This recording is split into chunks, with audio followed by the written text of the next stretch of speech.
Al-Quran, tentunya dengan ilmu musyawarah. Baiklah, pada pertemuan kali ini kita akan membahas hukum tajwid dalam Al-Quran. Kita akan membahas ahkamun nun as-sakinah wa tanwin. Di sini hukum nun sukun dan tanwin. Nun sakinah itu sama dengan nun, huruf nun yang tidak berharokat atau mati atau sukun. Kemudian tanwin. Tanwin yang kita kenal adalah baris atau fathah tain, kasrah tain, dan juga dhamma tain. Nah, di sini hukum nun sukun dan tanwin apabila bertemu dengan huruf hijaiyah maka dihukumi 4. Yang pertama yaitu ada izhar. Apa itu izhar? Izhar menurut bahasa artinya jelas, dan menurut istilah adalah apabila nun sukun atau tanwin bertemu dengan salah satu huruf izhar maka dibacanya jelas. Contohnya yaitu yauma idin khosyi'ah. Nah, di sini kasroh tain bertemu dengan huruf kho, maka kasrohnya di sini dibacanya jelas. Yauma idin khosyi'ah. Itulah cara membaca izhar, hukum izhar. Kemudian yang kedua yaitu ada ikhfa. Apa itu ikhfa? Ikhfa artinya samar.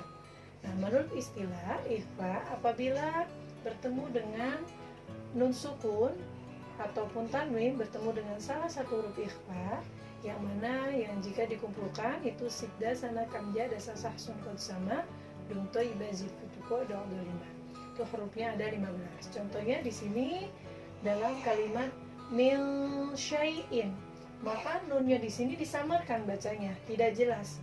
Mil syai'in. Nah, itulah cara membaca ikhfa. Karena dihukumi ikhfa maka dibacanya sama. Kemudian yang ketiga itu ada idgham.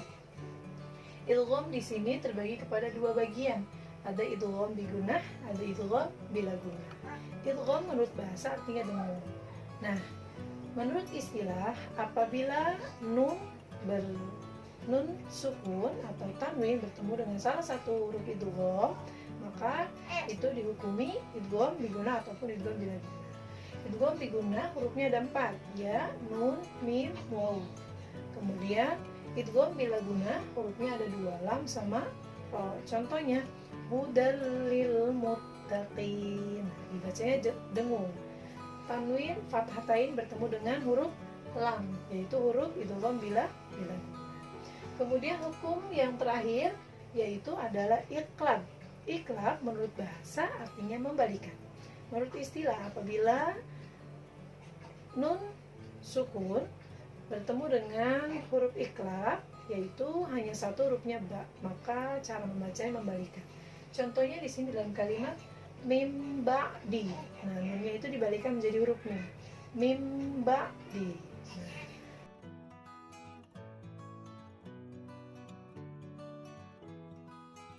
Materi yang kedua dalam pembahasan tajwid kita akan membahas kaidah tajwid lamu at-ta'rif atau yang kita kenal alif lam. Di sini terbagi menjadi 2 bagian. Yang pertama yaitu alif lam qamariyah dan yang kedua yaitu alif lam syamsiyah. Baik, kita akan bahas satu persatu. Yang pertama terkait dengan alif lam qamariyah. Alif lam qamariyah berasal dari kata qamarun yang artinya bulan. Nah, alif lam qamariyah pengertiannya adalah apabila ada alif lam yang diharokati sukun, maka itu dibacanya jelas dan dihukumi dengan alif lam qamariyah. Adapun huruf-huruf dari alif lam qamariyah itu bisa kita kalimatkan dengan abghi hajjaka wa khab aqimah. Contohnya dari alif lam qamariyah yaitu yang pertama al-an'am. Nah, di sini alif lam ketemu dengan huruf alif. Nah, di mana alif ini termasuk dari huruf qamariyah, maka dibacanya jelas. Alnya dibaca, lamnya dibaca. Al-an'ami.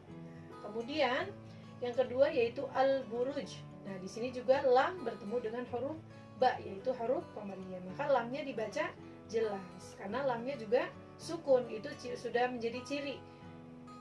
Kemudian yang selanjutnya minal ghaizi. Nah, di sini minal ghaizi alif lam bertemu dengan huruf gha yaitu huruf qamariyah, maka dibacanya jelas. Yang terakhir yaitu contoh yang terakhir yaitu bil haqqi. Nah, di sini lam bertemu dengan huruf ha, yaitu huruf qamariyah.